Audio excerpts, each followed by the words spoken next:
This is a short YouTube video on how we reverse engineer commercial supercaps. In this case, a 2.7 volt 30 farads capacitance. You can purchase these on Amazon, and we use the components in assembling bench scale test supercaps, particularly with interest on applying additional composites to the activated carbon, as I'll show you here, and testing out various so-called WIDEs, water in deep eutectic solvent electrolytes. There is one in particular we use with ethylene glycol zinc chloride, which has an electrochemical window of about 2.5 volts. And I've let it go for 2 or 3 days, an electrode with this electrolyte, and no gas evolution until we hit 2.5 volts. So using it safely at 2.2 to 2.3 volts, we want to see how it holds up with charge-discharge cycling with an electronic load device. So anyway, let's get started with this. Here's the typical commercial supercap. We buy them, as I said, at Amazon. They're good value, very reliable. I use them in introducing undergrads to the properties of supercaps versus batteries. 2.7 volts, 30 farads. So we took one apart and peeled off the outer thin coating, and it's very easy to pry apart. You also see some sharpened graphite leads that have nothing to do with this project. They just happen to be laying there on the bench top.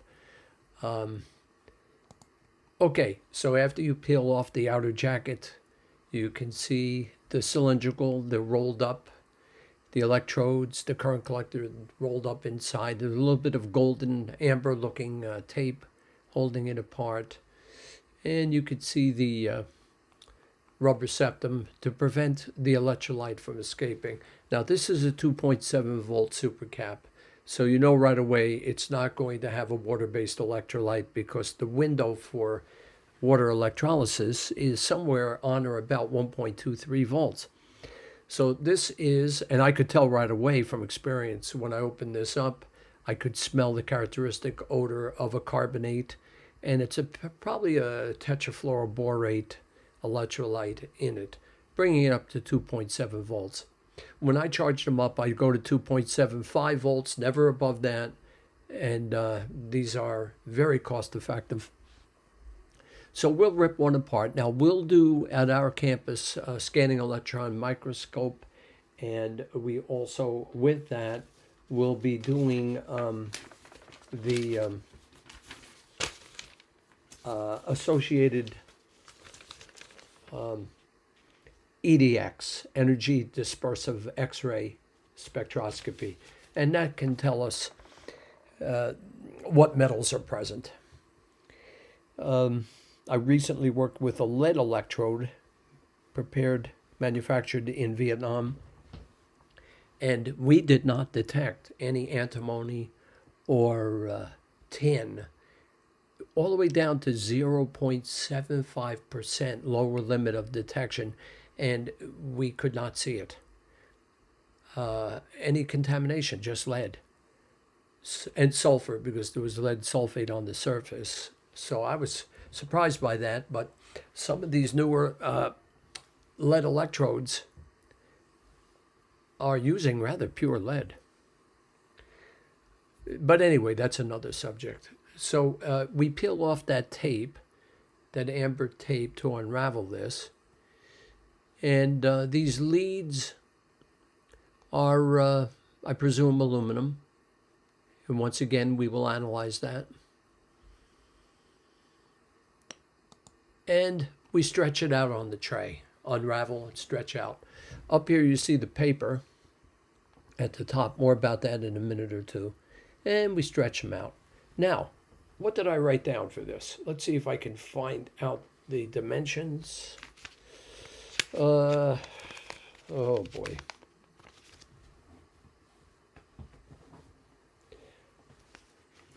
Must have been in my other coat.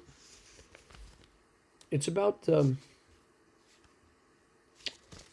35 centimeters in length, and the width is about 2.5 centimeters.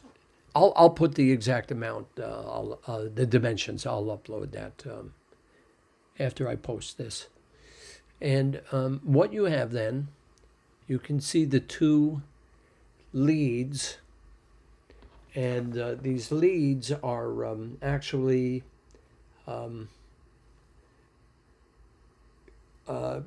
the tabs.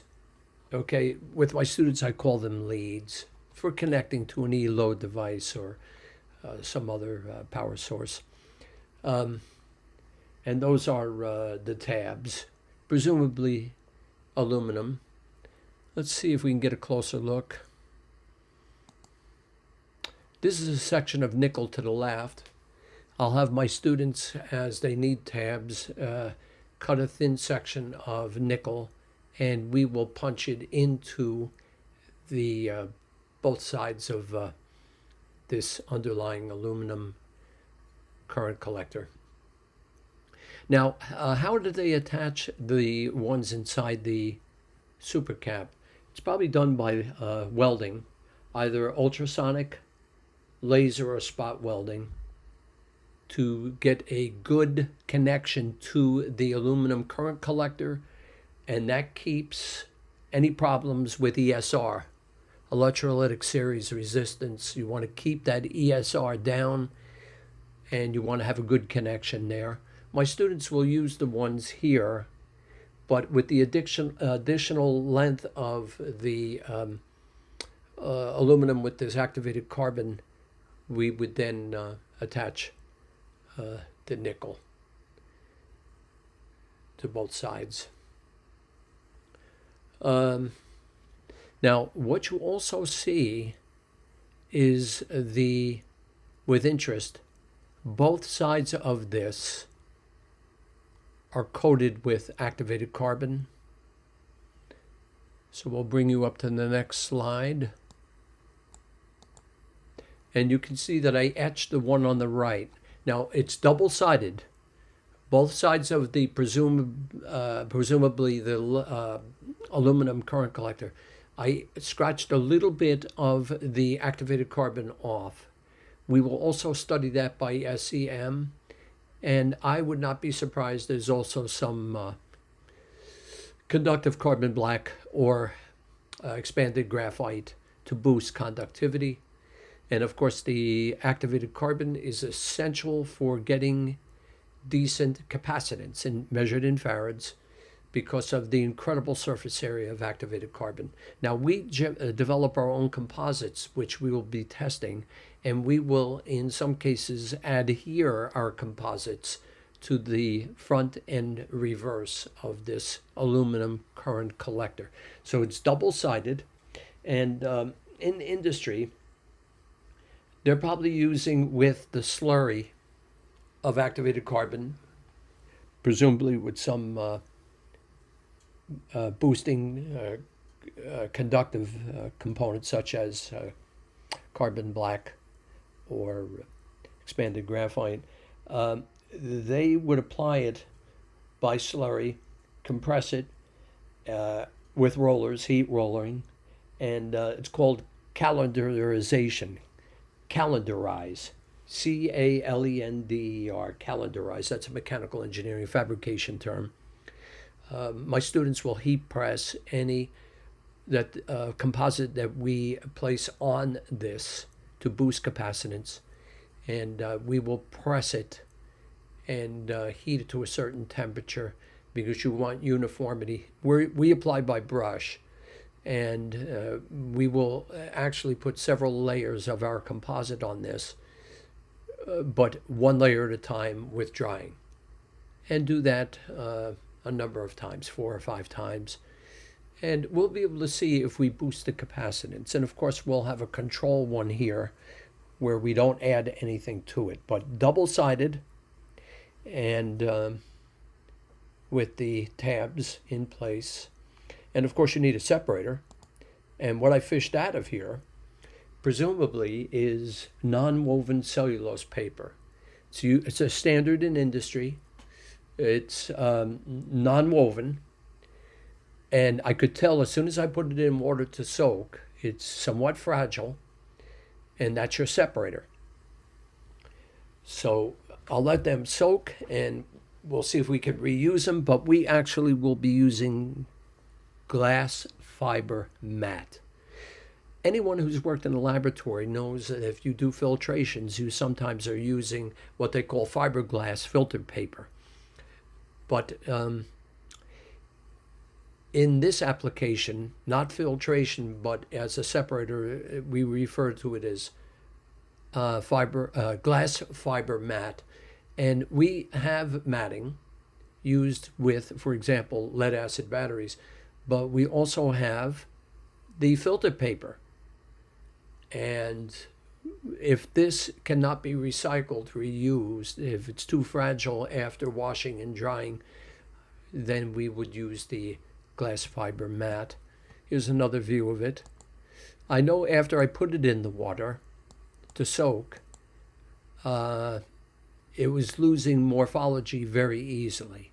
So this has to be handled well, and that's part of the reason I have my students work on the reverse engineering and attempting to recycle the components. And we'll see if we can get this out, wash it thoroughly, dry it. We don't want any water involved here because we're going to be using the WIDEs, water in deep eutectic solvents, and ours has no more than 4% water added to reduce viscosity. So after we apply our composite, or just simply test this with our chosen electrolytes, we would then put a separator and hook it up to an ELO device at school and begin to see if we can actually hit 2.4 volts and how the Coulombic ratio of milliamp hours for charge discharge, if it stays close to a 1-to-1 ratio over maybe 500 cycles. So if you're a home investigator or undergraduate, this is a very interesting project. We use graphite felt a lot, but I want my students to take one apart and see if they can really start to learn more about this by putting the components into play. And once again, we scratched off here some of this carbon to see if there's any graphite using the scanning electron microscope. And you can also see the aluminum. I'm almost positive it's aluminum, but we will verify that. And as we collect data, I will upload the images and we'll get a handle on whether this can actually be given a second life as a functional supercap. I won't roll it up. We'll keep it sandwich form for preliminary investigation. So we'll have one surface with the electrolyte and separator, and then the other pressed right on top of it and hold it together for testing. Thanks for watching. Bye for now.